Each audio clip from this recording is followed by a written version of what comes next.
And welcome to Hannity. And tonight, Donald Trump reshapes the race for the White House with a blistering speech exposing rival Hillary Clinton's numerous ongoing scandals. Now, here are some of the highlights from Donald Trump's major address. Hillary Clinton may be the most corrupt person ever to seek the presidency of the United States. She ran the State Department like her own personal hedge fund, doing favors for oppressive regimes and many others, and really many, many others, in exchange for cash, pure and simple, folks. Hillary Clinton, and as you know, most people know, she's a world-class liar. She believes she's entitled to the office. Her campaign slogan is, "I'm with her." You know what my response is to that? I'm with you, the American people. Joining us now is 2016 presumptive Republican nominee Donald Trump. Mr. Trump, welcome back. Good to see you. Thank you very much, John. Hard-hitting speech, personal hedge fund, maybe the most corrupt person ever to seek the office of the presidency, world-class liar. You went case and point by point. The reaction has been very positive among those that say finally a Republican candidate is willing to say this about the Clintons. What's the feedback you've gotten? Well, we've had great reviews. It's been amazing, actually. I've done a lot of speeches, and I've gotten some very good reviews. But this one got really great reviews. People liked it. I think they liked the tone. They liked a lot of things about it, and they liked what I said, and they know it's true. Although CNN, as you know, you probably saw, they got caught trying to say that a couple of the points weren't correct, but it turned out that they were very correct. In fact, more correct than I even knew. So that was pretty embarrassing for CNN right now. They have egg in their face, but you people covered it very accurately. Yeah, you know, you did also, we've talked a lot about immigration and the refugee crisis. You were even correct in saying Hillary Clinton wants a 550% increase in the number of refugees coming into the country. The list has now gotten longer. Our CIA director, our FBI director, our assistant FBI director, our former envoy to defeat ISIS, our national director of intelligence, our Homeland Security, House Homeland Security chairman have all said ISIS will literally infiltrate that population. We saw it in Paris and we saw it in Belgium. Why is Hillary willing to gamble with the lives of the American people? And do you think this will be at the forefront of voters' minds in November? Well, number one, it's a question you have to ask her, why somebody would do this. It's the Trojan horse, and frankly, these people are coming in, and some of them are bad. We have no idea where they come from, who they are.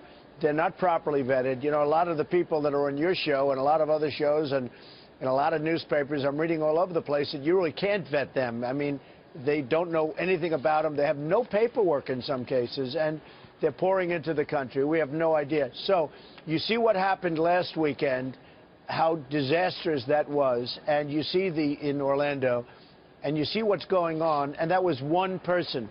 We have thousands of people coming in, and, boy, I'll tell you what, we're being set up for something that's not going to be good. It's not going to end well, that I can tell you. Well, I don't think it's going to end well, and the people that are allowing this to happen, in the end, if somebody's killed, I would argue would have blood on their hands because they're not listening to our intelligence officials. You clearly are. I want to ask you about this. All this money, you mentioned $153 million given speeches to lobbyists, CEOs, foreign governments. By the way, over 1,000 foreign donations to the Clinton Foundation and elsewhere. Here's my question. When she gives a speech to a Wall Street firm or a big bank or a financial institution, insurance company, or a foreign government, do you think she's compromised at that point? She's compromised, and in fact, she's totally compromised, and I can imagine what the speeches say, but for some reason, you know, Bernie Sanders has been trying to get these speeches now for 6 months. He can't get them.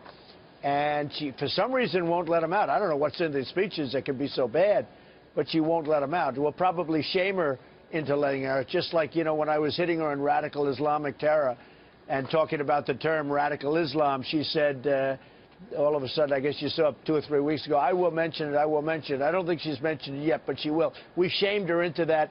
I think we'll probably shame her into giving whatever she said, but for whatever reason, she doesn't want to give those speeches. And I don't know, there's something going on there, because Bernie Sanders could not, over a long period of time, get her to give the speeches, and he wanted them very badly. But she made a fortune with this stuff, and what's the purpose of it? What are people getting for it? And you look at it, and there's something very strange. The whole thing is very strange. Frankly, she's very strange. Okay. And I don't disagree with you, but let me ask you this question. One of the things that came out this week by the Media Research Center is they actually compared the media coverage of both you and Hillary Clinton. There's tremendous bias that they've been able to document. One of the things you brought up in your speech, you said, her decisions have spread death, destruction, and terrorism everywhere she touched. And then you pointed out, since 2009, since she was sworn in, it's a very different world. And you talked about Libya, you talked about Iran, right. You talked about Iraq, you talked about pretty much every corner of the world, the Russian reset, China. Can you point to a single instance where you would say she is successful? Is there anything that you could point to? None. Well, they say Osama bin Laden, but if you were sitting there, or if a 10-year-old was sitting in the chair, frankly, and they said, we have a chance to get him, you know, the military did a good job, and they went in there and they got him. And, you know, I mean, that's about the only thing they can talk about. And frankly, anybody would have made the same decision. Who wouldn't have made the decision? They walk in, they say they have them. Now, the question is, do you bomb them out or do you go in and get them? I guess the third is leave them alone. So nobody's going to say that. So it's a question of one or the two. So I think it's, you know, look, I guess give them credit for that, but I can't give them much, because I think anybody sitting in that position would have said it, and maybe you would have had him a long time ago. You know, he was in Pakistan. We give tremendous amounts of money to Pakistan. Why is he in Pakistan? They certainly knew about it. Why aren't they telling us about the fact that he's been there probably for many years? Why don't they tell us? So, you know, you could say, why didn't we get him a long time ago? But that would be the only thing. I think she's done nothing well, and certainly the president has done very little well. I mean, you look at the Iran deal, you look at where we are. Look at the world today. And the Middle East is just a mess, what's happened over there. And well, let me he may not have started it, but boy, did he do a poor job of trying to get out of Iraq, you know, by not leaving some behind. I didn't want to go into Iraq in the first place, but by not leaving some behind just to keep it a little bit stable. It's a mess anyway, but the way he got out of there, Sean, was disgraceful. Well, I mean, we did have Mosul and Ramadi and Fallujah and Tikrit under control, and George W. Bush warned, don't leave too early, you're going to lose it. It created a vacuum for ISIS to take control with the financial resources of oil. The last number of nights on the program, I've been really focused in on the money she has been taking. Now, she claims she's the great champion of women's rights. She's the great champion of gay and lesbian rights, LGBT rights. She claims that she's for religious freedom. But I'll put up on the side screen here, if you look at Saudi Arabia, where gays can be executed and women are told what to wear and they can't drive a car, and men decide if they go to school or work, well, up to $25 million to the Clinton Foundation, $10 million to the Clinton Library, and then you've got Kuwait and the UAE, and you've got Brunei, and you've got Qatar, and you've got Oman. What is your reaction? She seems to have, with her policies with oil, she certainly is not making America energy independent. She doesn't want coal. She doesn't want fracking. She doesn't want drilling. And secondly, she's never criticized these countries that have given her all of this money that oppress women, gays, lesbians, Christians, and Jews. You can't build a temple or a Christian church there. What is your reaction to that? And what do you say to women's groups and those that have attacked you on the issue of women for supporting her for taking this money? First of all, she should give the money back. It's tens of millions of dollars. She should give the money back. She shouldn't be allowed to take the money. It's ridiculous. And then as far as women, some of these countries, you know, they literally call it, they enslave women. I mean, they want to enslave women.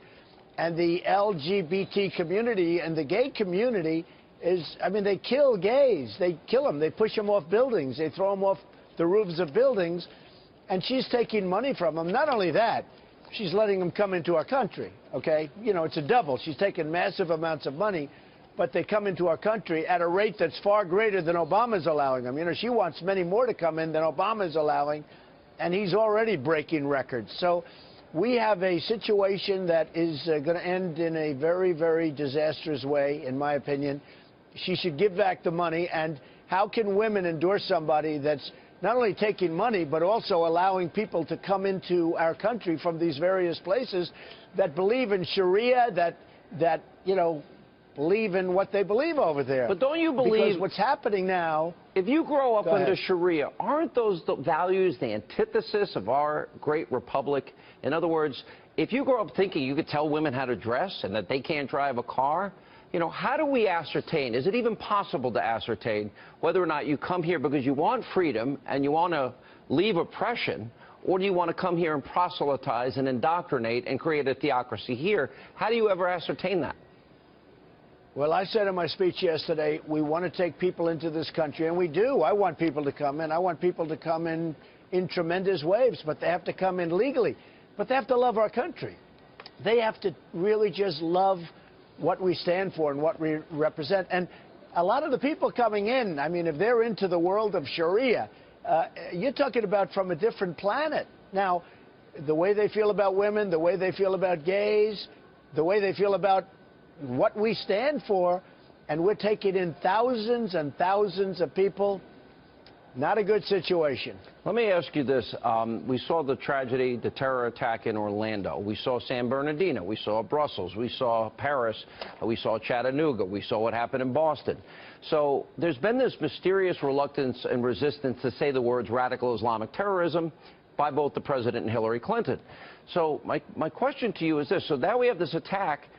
They put out the 911 transcripts, and it's, I pledge allegiance to redacted, I pledge allegiance to redacted, may God, and I would bet any amount of money it really said Allah, protect them on behalf of redacted. And then our Attorney General's answer is, well, our most effective response to terror and to hatred is unity, compassion, and love. Is that the answer to radical Islam?